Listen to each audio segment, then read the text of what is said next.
What's good, guys? This is Johnny Manziel, and you're listening to the Sleeper Wire podcast.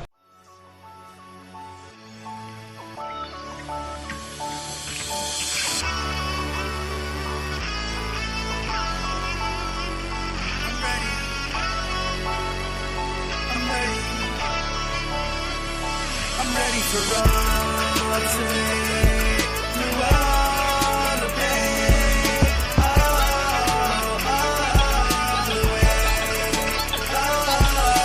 Welcome, everybody, to the Sleeper Wire Show. Today we have an awesome show for you guys. We're going to talk to Dr. Jesse Morse about some of the injuries to some big names so far this training camp and other injuries going into the 2019 season. And we also have a special Sleepers Breakouts and Busts that we recorded live from SportsCon in Dallas.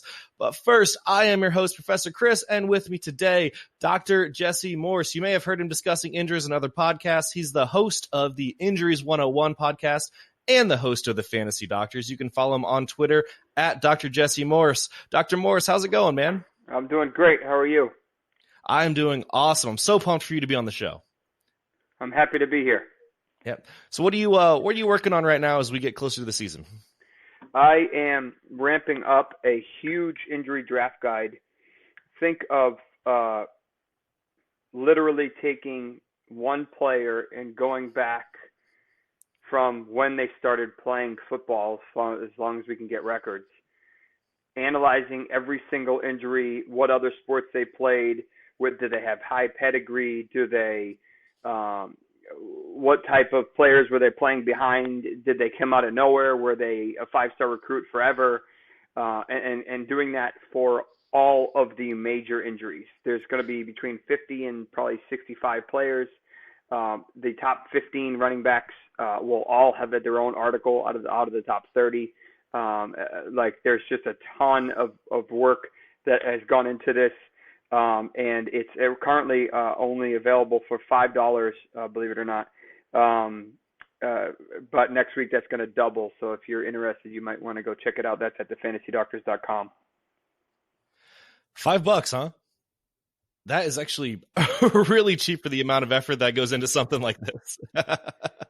Yeah, I wanted to make it reasonable. It's I could have made it $50, but how many people are going to potentially spend that? Obviously my time is valuable, but this is what I like to do in my free time.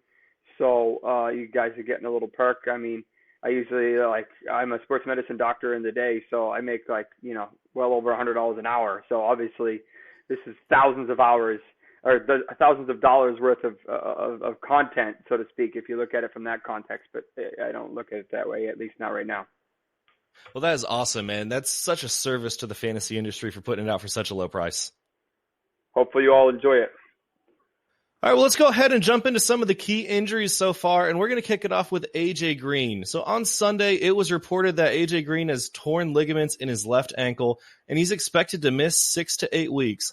Now, for someone who has 13 documented injuries, and that was according to Sports Injury Predictor, since the 2009 season that either forced him out of games or forced him to miss multiple games or the rest of the season, this doesn't look good. I will say this is his first torn ligament in his left ankle injury. He's basically injured everything else. But going into his 9th season, he's only played a full 16 games, 4 of his 8 seasons. How serious is this going into 2019?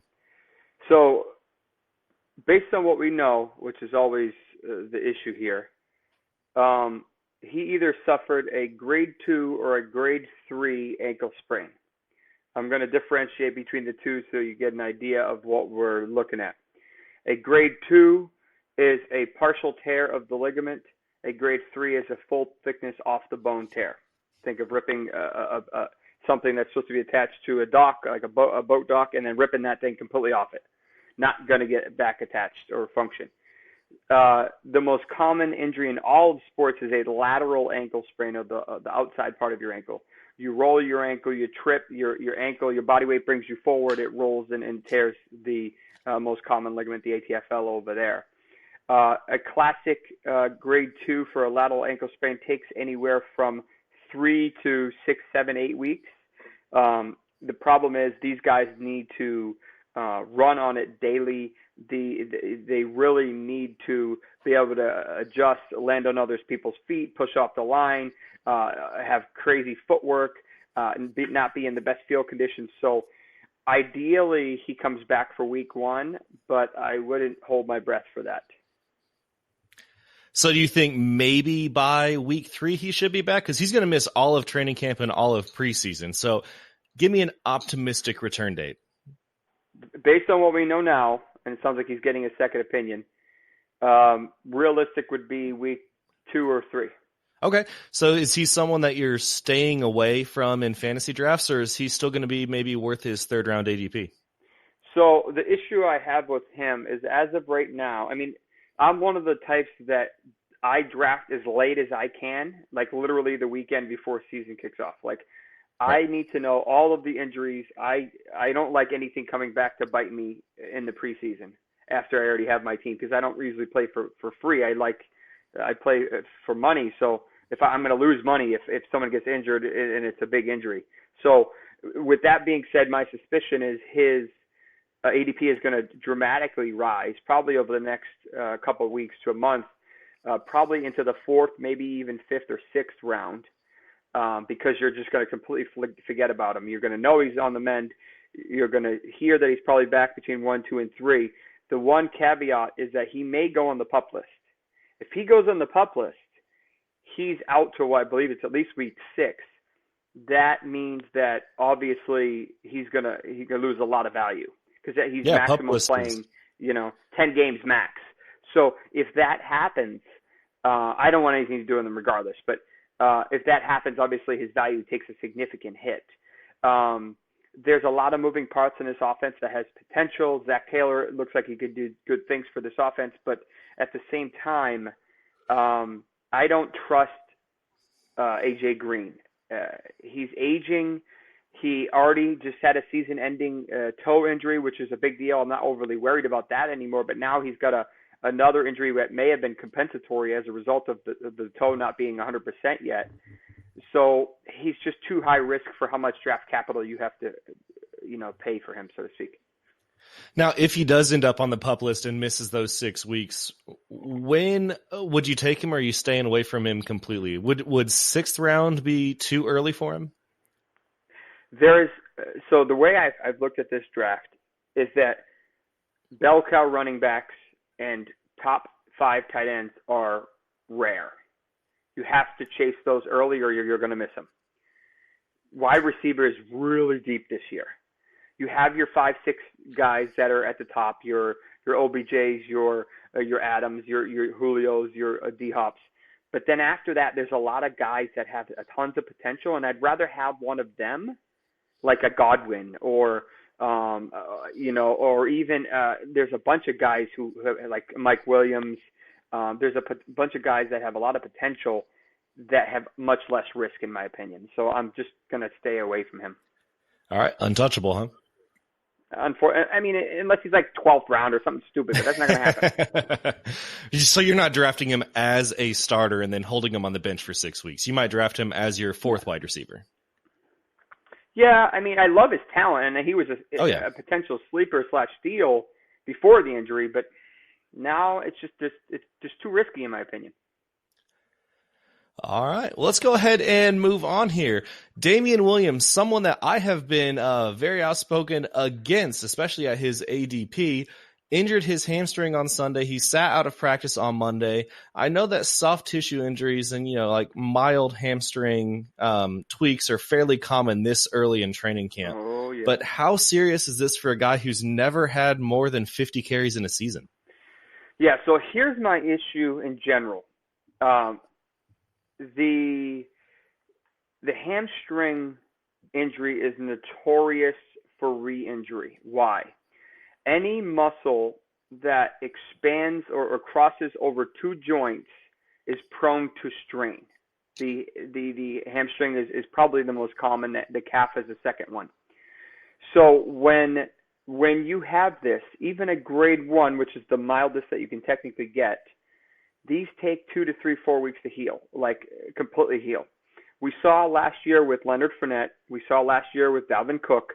Mm-hmm. These guys suffered an injury. They came back probably sooner than they should have, and then they suffered a re-injury and were out for even farther, or at least Leonard Fournette was. So that's the issue I have, is that these guys need to listen to training staff. They need to be smart about it. Their jobs are not in jeopardy. If they're talented and they're healthy, they're going to perform. So if this is a grade 1 and he's back in 2 to 3 weeks and he's like legit back in 2, that's fine. I'm not worried. But if this is like a grade 2 and he tries to make it like pretend like it's a grade 1, I'm concerned, because then he's going to probably re-injure it in the first couple of weeks, and then all of a sudden he's out for the first 4 to 6 weeks, and then do you have another Leonard Fournette situation on your hands, where you spend a lot of money to get him, or capital to get him, and then he doesn't really do anything for your team. Now, we did a great debate. It's one of the little mini shows that we did. We did one about a month ago. That was Damian Williams versus Nick Chubb. Who would you rather have in the second round? So I've been doing a lot of research the past couple of weeks, and my concern with Chubb, I really like Chubb. I'll start with Same. that. But my concern is that I don't think he's going to get enough targets, and I predominantly pay PPR. Their offense has the potential to be scary in a good way, the Browns, in addition to the Chiefs. But I think Williams has a better chance to get targets. I know he hasn't played a ton, and he's been in the league for over 5 years, and he really hasn't, besides last year showing up, he really hasn't done anything that's impressive. Chubb, on the other hand, has been a stud since he was in high school. Like him and Sony Michel, I think it was Sony Michel, were in the backfield together, and they just kind of tore it up. So like he's been around forever, good forever.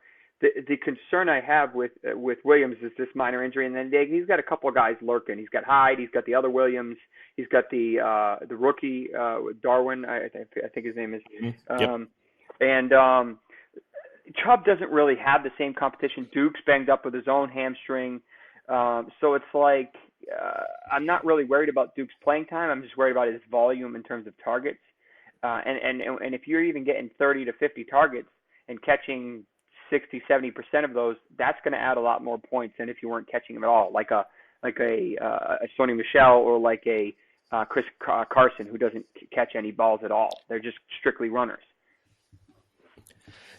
So given what we know now, a lot of people have already drafted. A lot of people are, drafts are coming up.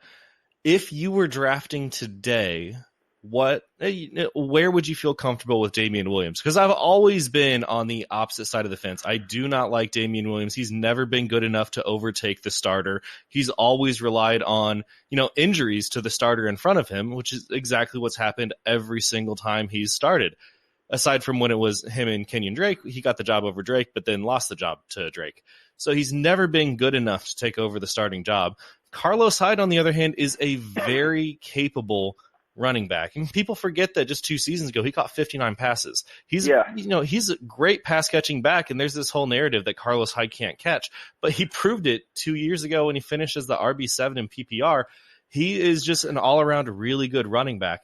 Now, I would much rather have Carlos Hyde in the 10th than Damian Williams in the 2nd. I've said that since Carlos Hyde signed there, I like him more later than Damian Williams. Given what you know now, is the second round too early for Damian Williams? Because I thought it always was. I mean, I see what everybody's excited about. I personally won't be doing that. The guys I like around him, Joe Mixon, top 5 talent. He has ridiculous potential this year if that O-line can do something. I don't know what's going on with Melvin Gordon. I like him, but the contract scares me after we know about Bell last year. Cook, Dalvin Cook could be a monster this year. Not overly concerned about the ACL. You can read that in my profile. He's 2 years out. That's usually when these guys are mentally back to 100% in terms of their ACL. Aaron Jones, maybe too much smoke, but maybe there is a little fire there as well. Not touching Fournette, too risky for me, even though the talent is there. There's no question about that. I do like Mac. I think Mac has a lot of potential. I'm a little concerned about the way they play when they're down versus up, the Colts. and that's really kind of where I'm at in that area. Henry, I like. He doesn't catch any passes. Jacobs obviously has a lot of potential. I don't know what crazy Gruden's doing at any given time. I want nothing to do with Devonta Freeman. 10-foot pole. Still wouldn't draft him in the 8th round. I want nothing to do with him. I don't trust him. Well, that was going to be my next question. Are you listing off guys that you would take over Damian Williams or just around Damian Williams? So you maybe take him like later in the 3rd, early 4th? Oh, yeah. I mean, if he's there in the late 3rd or 4th, then he's definitely of value. I would not touch him. I just wouldn't reach for him. I guess that's probably a good way to put it. Yeah, he will be on none of my teams this season. I don't believe it. Not buying it. But you spoke about Henry just a few seconds ago. You mentioned him. Derrick Henry injured his foot on Friday. He's been in a walking boot. We don't have, at least I haven't seen a ton of news on this. Have you heard anything more about it? It's his ankle, right? His left ankle? I don't know. We don't know. We literally have no idea. They have not told us a single thing. All they said is they're not concerned. That's it. Okay. I mean, if I were to guess, if I were to gauge, it's not an Achilles because that's concerning. It's not a high ankle sprain because that takes 4 to 6 weeks. It's not a foot injury because those are usually concerning. So that means it's probably a lateral ankle sprain, just a grade 1, like a mild one, which is not a big deal and not overly concerning. If he's in the boot for more than a week, then I'm getting a little concerned. Yeah, you did tweet out some analysis on Twitter that you were not concerned about this. So given the lack based on what they're telling news, it wasn't super concerning. Yeah. I mean, I didn't see the injury. What we have going I mean, that's the problem. It's like I'm not evaluating these people. I'm not getting their X-rays. I'm not reading their MRI. Like I have limited resources, but based on what I know and what they're telling us, I'm not concerned at this time. I have him in a league, the only league I've drafted, and I'm not worried. Melvin Gordon, on the other hand, I am worried. Henry or Williams?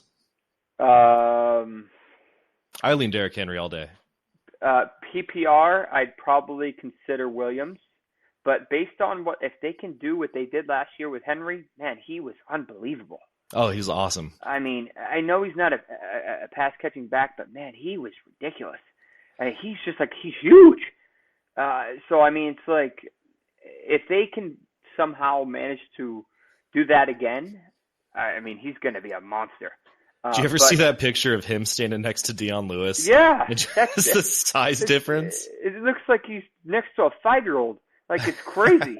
Yeah, I mean, Deion Lewis we know he's the shifty scat back. I'm a Patriots guy, so I remember him from his days with us. But, I mean, and he's the one who's going to get the targets. But if Henry runs like he was running at the end of last year, man, he was putting up monster performances. Yeah, those 4 weeks at the end of the season were the reason he finished as the RB16. You know, he was on pace to be like in the 40s. Yeah, I mean, he just put up ridiculous numbers. I don't know if that's sustainable. That's a different story. Yeah, he was absolutely horrible. I like him a lot more than Williams. I would take him in the 4th round for sure. Got some more guys here to talk about. Let's move on. Sterling Shepard. He had the chance, or he might still have the chance to be the New York Giants wide receiver 1 this season. It's not starting off well for him, though. He did break his thumb in practice on Thursday. There's some hope that he'll be ready for the start of the season, but he may miss a game or two. The Giants have their wide receivers once again decimated. Corey Coleman's going to miss all season with a torn ACL.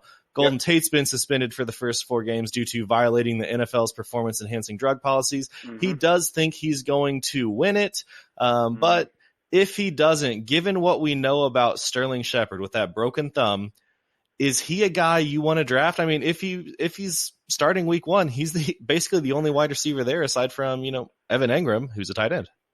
So coming into the season, you could get Sterling Shepard as the team's wide receiver 1, probably, I don't even know where his ADP was before the injury. I don't expect it to change dramatically. Right now he's sitting in the 8th round. He had wide receiver 1 potential. He had, I believe, well over 100 targets last year with OBJ there. They really don't have anybody else to throw to besides Saquon and Ingram. Am I concerned about the thumb? Nah, not really. I mean, weird how 3 people broke their thumb in a matter of like 4 days. Him, who is it, Mariota? Somebody else, not Mariota, RG3. excuse me, and then Edelman. Um, so there's a couple ways to break your thumb. You can break the tip, which is what it sounds like RG3 did. You can break the base, which is more common, or not more common, but more concerning. And then you can actually have what we call an avulsion. So if you tear the ligament on the inside of the thumb, closer to your second finger, sometimes that ligament will pull off a piece of the bone along with it. That usually requires surgery. The fact that none of these three had surgery means that it's probably not that one. It's not a major concerning fracture at the base, which usually turns into 2 or 3 pieces, which is super concerning, and that also requires surgery. So the fact that this is like what we call a non-displaced fracture, he'll be pretty much normal in 4 weeks. They'll probably wear a brace for a while, but I'm not overly worried about it. All right. So maybe week 1, would you take him in the 8th round? Yeah. Okay. I like it. So those were the main 4 injuries that we've had to start training camp, but there's some other guys who have been injured for a while who I want to talk about. So Carson Wentz, he has a ton of weapons this season. The Eagles have absolutely loaded him with everything that he's going to need. You got Miles Sanders and Jordan Howard in the backfield. He's Alshon Jeffrey, Nelson Aguilar, Deshaun Jackson, Zach Ertz, Dallas Goedert. He's got every chance to thrive this season. Tell me about his injuries, though. So here's the issue I have with Wentz. We know he's a stud. We know he's always been kind of a stud at quarterback, at least. He's had a couple of weird injuries. He broke his wrist in his last year at NDSU or North Dakota. He came in. I was watching the play on TV presumably when he suffered that ACL tear. So in that season, he was like MVP potential. Like he literally, there was a good chance if he continued the same path, he was probably going to win it. Like he looked incredible. But here's the issue. We know that he tore his ACL. We know that he tore something called the LCL, which is the ligament that runs north to south on the outside of the knee. Those, when you combine those 2 ligaments and you tear them both, the average return to play is about 12 to 15 months. The LCL is not a very common injury in general. That means you have to get hit on the inside of your knee and push it outward, as opposed to getting hit on the outside of your knee and pushing it inward. That's where an MCL would be. So as you could tell, it's not a very common injury. So it's kind of hard unless you were like planted in front and then someone hit your knee from the inside without your other leg being as far out. The issue with that is that the outside back part of your knee is something called the posterolateral corner. Very important structure, and it needs to be completely 100% if that knee is ever going to be really 100% ever again. If there is any sense of the term that this posterolateral corner was injured, and there's several small little ligaments and tendons in this area that need to be addressed, if that is injured, that needs to be surgically repaired. So I'm assuming they did, but sometimes they don't. They assume it's okay, and they go along with the LCL and ACL, but they don't address these small little ligaments that are vital. If he did have a posterolateral corner, that is 18 months return. He returned in 8 months. So that tells you that's not what it was. Well, either that or they rushed him back. That's the other possibility, is that if they rushed him back. So if you look at his yards rushing before his injury, he was pretty respectable. I mean, he's not a runner, but he was agile and he could get out of the way for something in the 4s. After his injury, he was in the 2s. He didn't have that mobility. He didn't have that quickness. If a would-be sacker is coming to get you and you don't feel confident in your knee, you're probably not going to be able to move as quickly as if you did feel confident in your knee. And With that being said, that's probably how he suffered that fracture in the back, because he has a fracture in likely, they haven't told us, but based on what we know and how not concerning they are, he had something called a transverse process fracture in the back, which is one of the bones that goes kind of horizontal. And that's what Derek Carr had a couple of years ago, if you all remember. And he said it took him like well over a year to like kind of feel normal again. So if I was on staff for the Eagles, I would have been pretty concerned, and I would have probably shut him down for the whole year after that, because I didn't think the knee is 100%. He doesn't have the lateral agility and mobility that he wants. And that is potentially putting him at much higher risk for other injuries. So I know he has all the weapons he could possibly ask for. But the problem is he right? Will he ever get back to that MVP form? I don't know. I'm skeptical, unfortunately. Well, right now in 12-team PPR leagues, he's going as the 7th quarterback off the board at the 802. Right behind Drew Brees. He's going a little bit ahead of Kyler Murray, Russell Wilson, Cam Newton. Would you take those guys ahead of Carson Wentz this season? Yes. Okay. Yeah. Kyle Murray could be a monster in that crazy offense. Brees, I have in one league. He's been downtrending because of how much they're running. Matty Ice, I think, is a potential monster this year. Baker, we know, is going to be good. Russell, they run too much. I don't know what to make of the Seahawks. Like, Russell is good, but if they're running that much, how much is he really going to get? Cam, we can talk about this if you want, but he has a shoulder injury that I'm not overly worried about. Goff, I don't know what's going on with him. Last time Cam had this shoulder injury and surgery, he was the number 1 quarterback the following season. Yeah, I mean, that was probably his only season ever. He's not much of a thrower. He's more of a kind of a runner / scat back guy. But I'm concerned, out of all the quarterbacks that have potential, I'm most concerned about Wentz for his injury history. I guess I'll just put it that way. I like it. Let's move on. Darius Geis, he had that torn ACL last preseason, right? It was preseason, not training camp.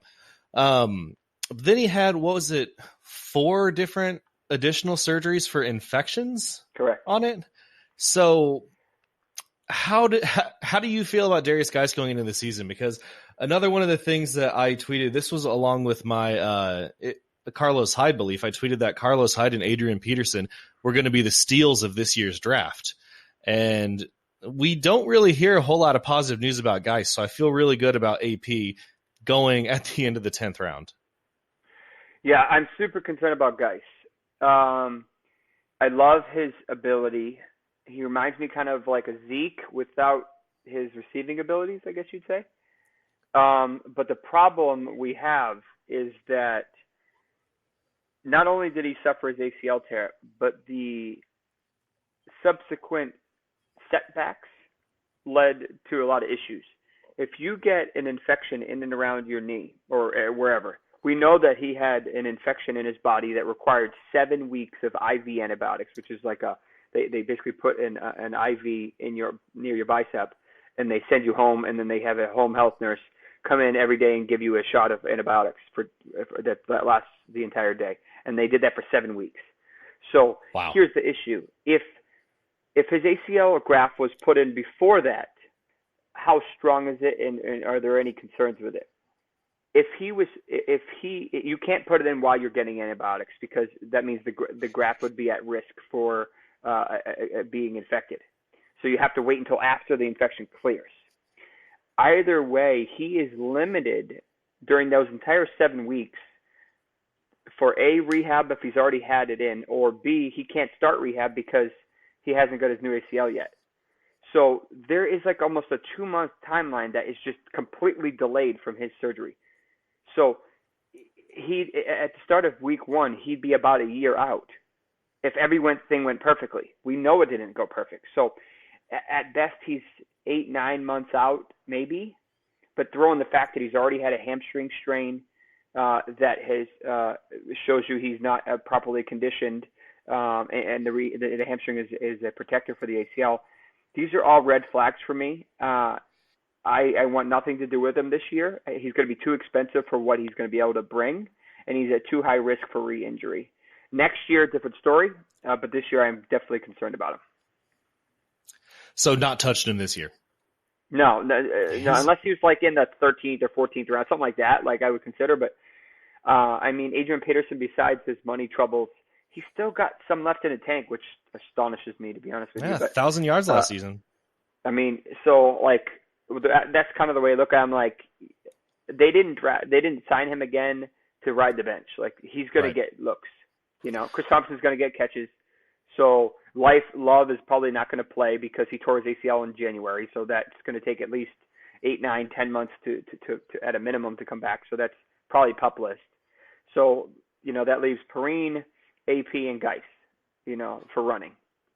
I can't believe Geis has got a 702 ADP. Yeah.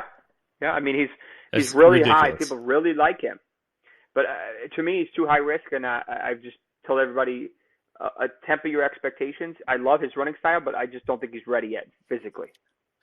So I drafted him. I've got a keeper league where you can keep 2 players, and you have to keep them 2 rounds ahead of where you drafted them the previous year. So you must have drafted them. I took Geis in the 15th round just so I could throw him on my IR and then keep him this year for a 13th. Would you be willing to take that 13th shot on him, or would you look elsewhere? What are your other options in the 13th?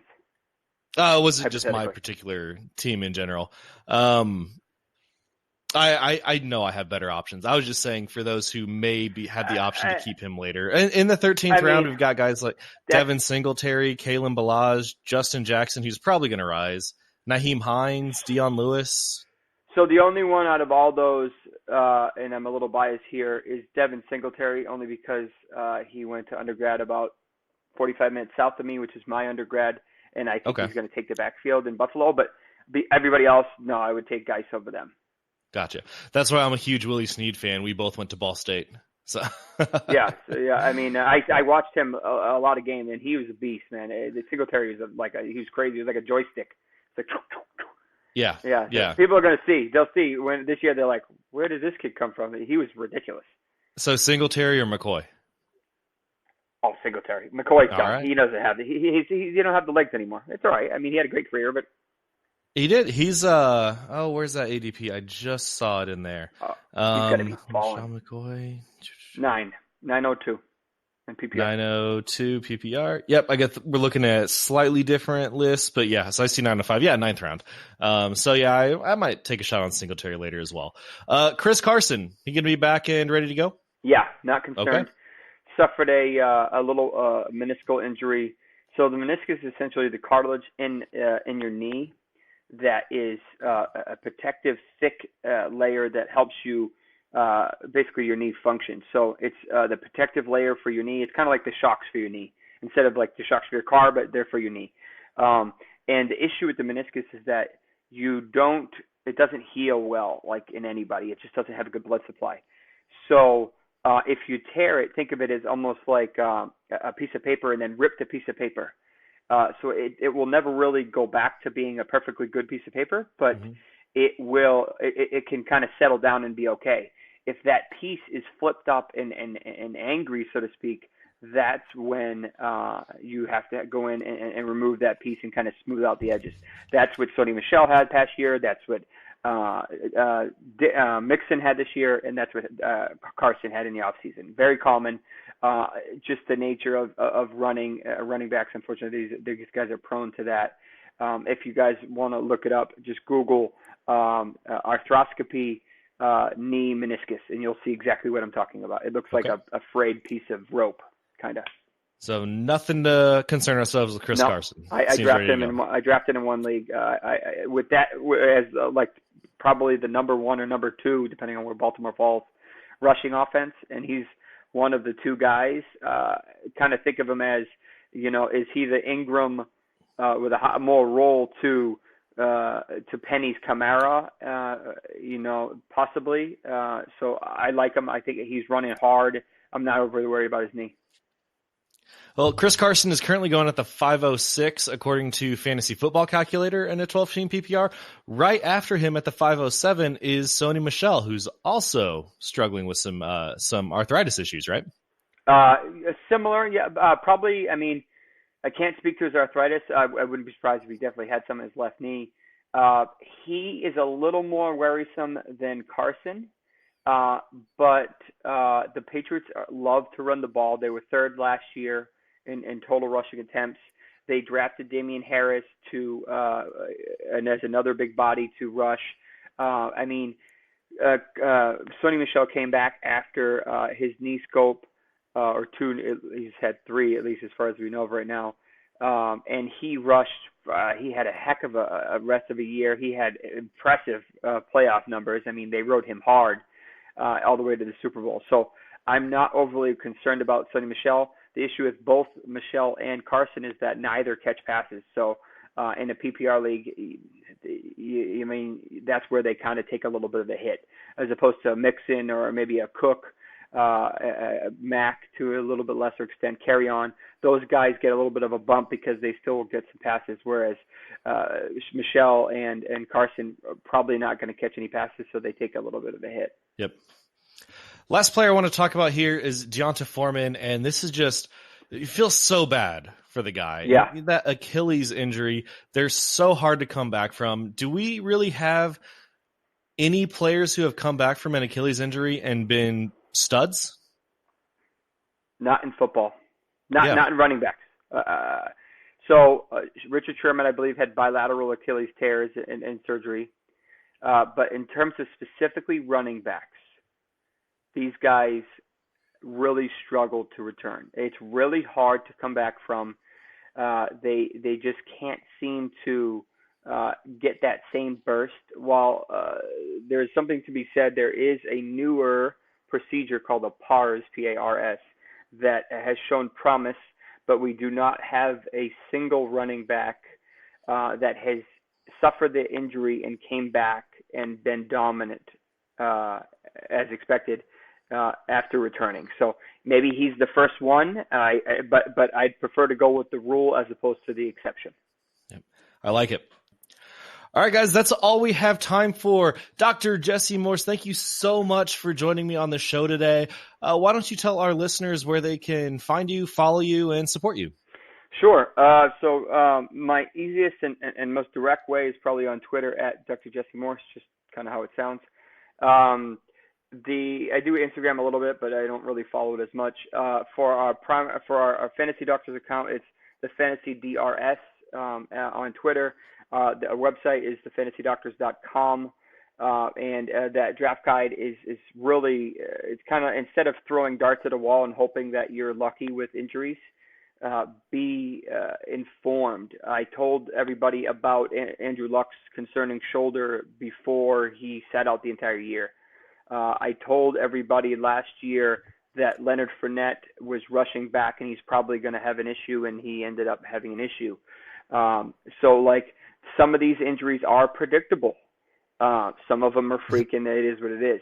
So those two would have been worth the $5 alone. Yeah, I mean, I put a lot of time and effort in this because it's my passion. But at the same time, it definitely, injuries play a big role, and every team deals with them, and every fantasy team is going to deal with them. So why not be ahead of the curve as opposed to behind it? Absolutely.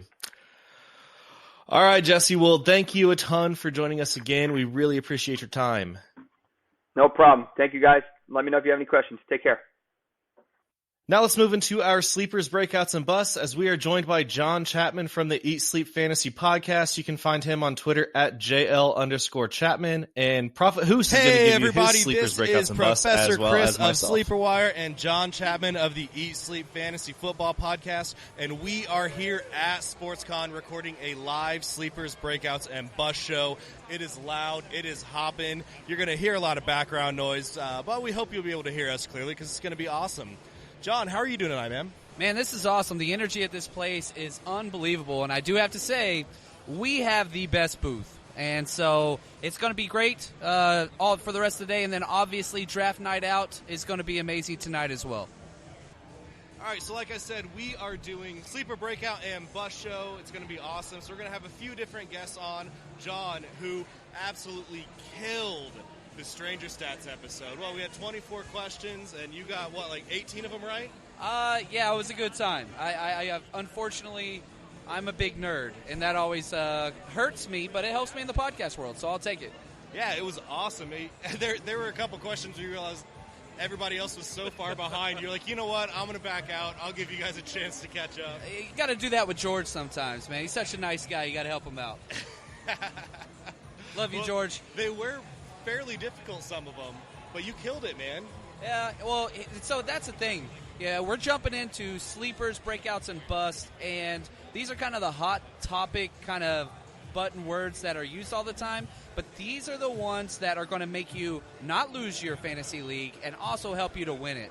So we're going to help you dodge some of those landmines and help you find some of those diamonds in the rough. Absolutely. So like I said, you'll hear a few different people's sleeper breakouts and busts, and it's going to be us to kick it off here. And John, I'm going to kick it off to you to start. Who is your sleeper for the 2019 season? So a sleeper is somebody that you're going to get later. So these aren't the big prominent guys going into the top, 5-6 rounds. These are the ones that, let's say you go heavy on running back early on in the draft, you're going to have to find a wide receiver that's going to start for you that you might be getting in the 10th or 11th round. And right now, for me, one of my favorite wide receiver sleepers is Kiki Kuti for the Houston Texans. Drafted last year, he was a rookie, had some major injury issues. However, when he was involved, he was so heavily targeted. And a lot of the people out there are saying, yeah, but what is it going to look like if Will Fuller is healthy, which he has never been, and DeAndre Hopkins? Is there enough stuff to go around? Well, luckily for us, we have a sample size last year where all three wide receivers were in the game at the same time, and the target share went DeAndre Hopkins, 39, the number one overall wide receiver. Will Fuller had 19 targets, and Kiki Kuti had 30 over that same time. So is Kiki Kuti going to be a number one wide receiver, a top 12 finishing wide receiver? I don't think so. However, if your scoring format is half-point PPR or PPR, this is a guy you could start in your wide receiver 3 or flex spot whenever he's healthy with confidence, because he has such a high target share that he's not going to have a low-floor scoring game. And with his speed and that offense, it could go a long way. I love Kiki Kuti, and he is going in the 11th round, his average draft position right now. So absolutely love that guy. That is much more involved than I expected you to go into. I'm not going to have that much detail since we have a bunch of people on this show. I'm sorry. You're good. I love it. Before I get into my sleeper, I just want to point out that we have a few guys right behind us. We'll tweet out a picture. We'll take one here in just a second. So here at SportsCon, right behind our booth is a little football field that they've laid out. Two of our guys, Jason and Lucas, you guys have heard them on plenty of shows, are about to catch passes from Vince Young. SportsCon's awesome, man. Yeah, only here could that stuff happen. Melvin Gordon walked right by our booth. We have a signed Melvin Gordon jersey just sitting here. We're doing the great debate later this afternoon, Melvin Gordon versus David Johnson. Guys, it's going to be awesome. But let's get back to the show. So my sleeper is Adrian Peterson. I can't believe that this guy is going in the 10th round in standard or PPR. He's going super late. He had over 1,000 rushing yards last season. In standard leagues, AP finished as the number 16 running back. Now, I know there's the whole argument that Darius Geis isn't there and that he's coming back this season, but his recovery has been long and painful and not positive. He actually, just yesterday, news came out that he slightly pulled his hamstring, so he is still not good to go. I picked Adrian Peterson up in the Scott Fish Bowl as soon as I heard that news, because that's only good news for Adrian Peterson. You can get a starting running back who is going to put up multiple 100-yard games, multiple touchdowns. I have 8 to 10 touchdowns for AP on the ground. He is going to be awesome, and getting him in the 10th round is superb. Let's go ahead and move to our breakouts. John, who is your breakout for 2019? The breakout players, usually you want to go with the younger guys, especially at the running back position, because they jump in and they have such a high volume and success rate in their first and second or third year in the league. For that reason, I'm going Kerryon Johnson. Again, if you are in a scoring format that has half-point PPR or full-point PPR, this is a guy that can crush it. Because I understand that they have C.J. Anderson and he's going to get some goal line work, but the volume that this guy is going to get with the Detroit Lions, that entire offense is going to go through him. And again, He's going in the 4th round, and this is a running back that's going to get 60 catches, and if he just gets a little bit of the goal line work, not even all of the goal line work, this is somebody that will be not only a top number 1 running back, top 12 running back, he could be top 5. So Kerryon Johnson is a breakout player that could just dominate, and one of those guys that can win your fantasy league, especially if you go wide receiver early. You want to jump up and get Kelsey or Mahomes early. Kerryon Johnson is a guy I'm targeting in every single league just because the volume dictates success in the running back position, and he has all of it. So very excited about Kerryon Johnson. Getting into my breakout, someone who's going in the 4th round right now, so I think we're kind of expecting it, and it's someone who I've never, ever liked in the past, but I do love him this season, and that is Derrick Henry. Derrick Henry had an awesome year, or finish to the year last year. He had, week 14, 17 carries, 238 yards, and 4 touchdowns. 33 carries in week 15, 21 carries in week 16. They finally figured out that they need to give Derrick Henry the ball, and he absolutely exploded when he did that. He was a top 5 fantasy running back over the last 4 weeks of the season, and I think the Titans know what they have in him now, and they're going to continue to use him. He finished as the number 13 running back in standard leagues, which is about where he's going in ADP. He's not going as a running back 1. He's going as a high running back 2, which is absolutely appropriate, and I think he's going to explode this year. Hey, I won a league because of that guy. It was disappointing almost all year, but whenever he went bananas at the end of the year last year, I mean, oh my gosh, if you got into the playoffs and you had Derrick Henry on your roster, you totally killed it. I love that pick, man. Let's move into our bust here. John, kick it off. All right, man. We didn't go over our list beforehand, but my bust has to do with Adrian Peterson and what you talked about earlier. I think you hit it right on the head. Darius Geis is an absolute bust right now, and that was even before the soft tissue injury with his hamstring. There were major question marks on Darius Geis, his availability week 1. Not even for training camp, but for week 1 coming off that ACL tear.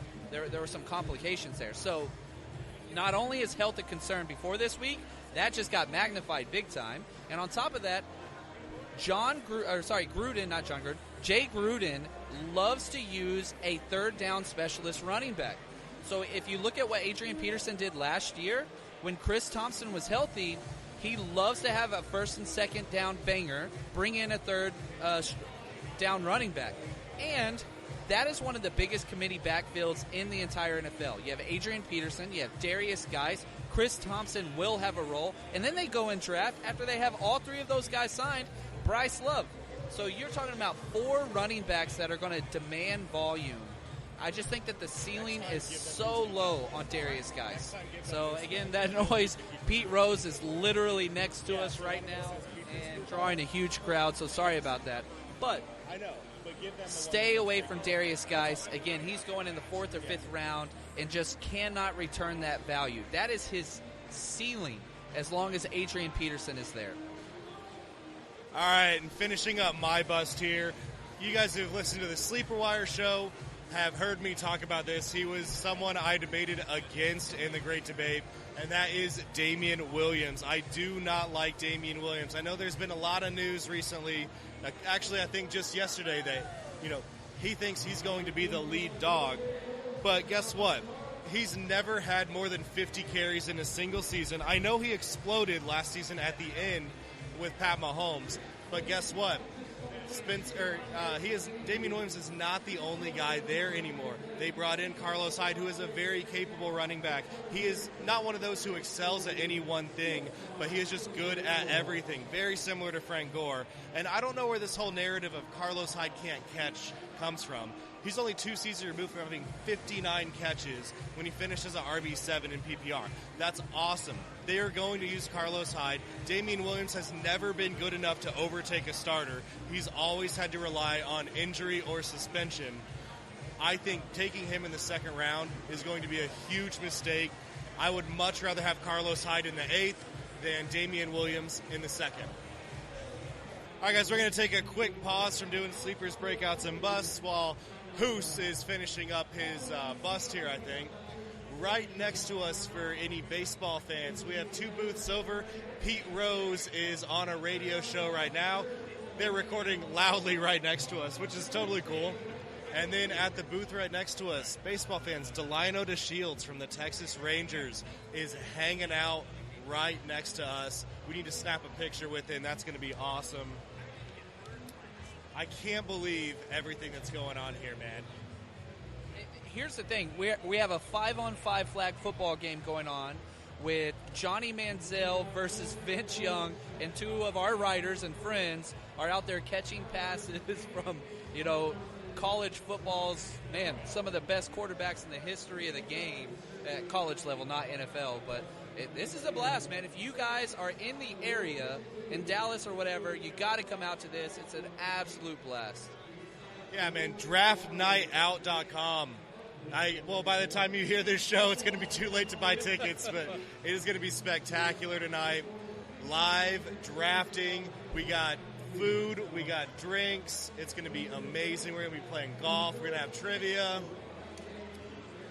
Maybe we can get Delino over here and say, little recording, hey, this is Delino DeShields, and you're listening to Eat Sleep Fantasy. This is Delino Shields, you're listening to Sleeper Wire. That would be awesome. He what? This is a paid thing with SportsCon. He's got his shirt on. Yeah, take the mic over there. How long's it read? I don't know, man. I don't know. That'd be cool. I wonder if there's a little break, if we could get him to say that. That would be spectacular. Let's see what else we got going on. Oh, you guys who listen to the Draft Night Out show, Fletcher's Original Steak Corny Dogs is here. We got to meet Amber, the head person over there. It was delicious. Their jalapeno cheese corny dog was amazing. They've been doing this since 1942. That's pretty cool. Tons of good food here. We're giving away some awesome merchandise tonight. We've got Troy Aikman signed jersey, Devontae Adams signed jersey, Melvin Gordon signed jersey. We have a Juju Smith-Schuster football that is pristine. It is going to be amazing. And Prophet Hoos is walking back up for his sleepers, breakouts, and busts. So obviously you know mine, so I don't have to go through mine again. Hoos, who is your sleeper? My sleeper is going to be Quadri Allison. You don't know who Quadri Allison is. It's a rookie that's going to probably go undrafted. He's for free. Ito Smith is not going to get the job done. Devontae Freeman is likely a goner. And while I'd like to see Devontae Freeman do well, we haven't seen him do well in quite a long time. He should break out. Not break out. He should have a great season, but we just don't know. And there's not much depth behind there. So you're talking about Quadri Allison stepping in, big beast of a back, and possibly stepping in and being an RB1. He's going to have that opportunity. So, yeah, he's my sleeper. He's so cheap. It's insane, the value of this guy. No one's really discussing him. He needs more loves, hugs, and kisses. I mean, this dude is free right now. Yeah, he's free. Let alone cheap. He is 100% free. Yeah. This is not the deep sleepers episode. All right, let's go ahead and get to your breakout. My breakout's going to be Geronimo Allison. G-Mo, yes, not MVS. MVS is going to do all right, but Geronimo Allison, man, he averaged about 14 points, which is good for about the wide receiver 23, I believe, last time I checked. That's a wide receiver 2 for you. And he's not free. He's getting some hype. He's getting a lot of love. I like it. But that guy's going to break out. He's going to get an immense amount of targets. Rodgers loves him. He's going to play in the slot. There's no Cobb there. I just think he has a great opportunity to step in right away and kind of step in where he left off last year before he got hurt. And, yeah, if you go back and look at his numbers, he was just the most reliant. And he had about 11 targets while he was healthy, I believe, in week 3. So, I mean, if you're getting targeted from Aaron Rodgers 11 times, that's just insane. I mean, Devontae Adams is going to eat. But Geronimo Allison, get that guy on your football team. Yeah, I think that's a great call. Before we get to your bust, Hoos, I just told you about this. Guys, I want to let you know, Lucas, primetime himself, just caught a diving catch for a touchdown in flag football from Vince Young. No joke. 40-yard bomb, diving catch in the end zone. Just ridiculous. It was beautiful. All right, yeah, there's so much going on here. This is going to be a huge pain in the ass for a producer to edit. It's going to be awesome. All right, let's get to your bust here. I am sorry, but my bust is Antonio Brown. He's still going high in drafts. He's on a new team. New guy in offense. I love his work ethics. I love everything about Antonio Brown. I don't mind him, his antics. I don't mind any of that. Overall, Derek Carr, I'm not going to bash Derek Carr too much, but we've seen him have a number one wide receiver, and he just didn't target him as much. He's not going to see the target share that he saw in Pittsburgh. I mean, Ben Roethlisberger threw, I believe, the most passes last year. He's not going to get that from Derek Carr. He's not going to get that many attempts. He's not going to get that many targets. He's going to see his targets drop from, 180 last year to about 130. Still solid, but it's Derek Carr. He's not the most efficient guy, and they added Tyrell Williams. Tyrell Williams is pretty much like Michael Crabtree, if you ask me. So you got Michael Crabtree, Tyrell Williams, and you got Amari Cooper, Antonio Brown. Obviously, Antonio Brown is Antonio Brown. He's huge. He's amazing. But in a new offense, I'm sorry, he's going to bust for you. He's my bust. I did get him at the 303 in the Scott Fish Bowl. How do you feel about that? I do like him at 303, but I don't think – we're talking about a super flex heavy, weird league premiums. You're not going to get him in at 303 in any redraft league. You're going to have to pony up. You're probably going to pay for him. And he's going to go in most redraft leagues in the first round at the end of it or at the top of the second round. Maybe you get him in the middle of the second round, but it's going to be tough. You're usually going to have to pay a premium on Antonio Brown because he's Antonio Brown. The big dude. All right, well, thank you, Hoos, for hopping in. Thank you. All right, guys, well, that's it for the show today. Make sure to follow us on Twitter at SleeperWire Show. You can follow me on Twitter at Prof_Chris SW, and you can also find me on the Sleeper app at Professor Chris. Thanks for listening, guys. We'll catch you next time.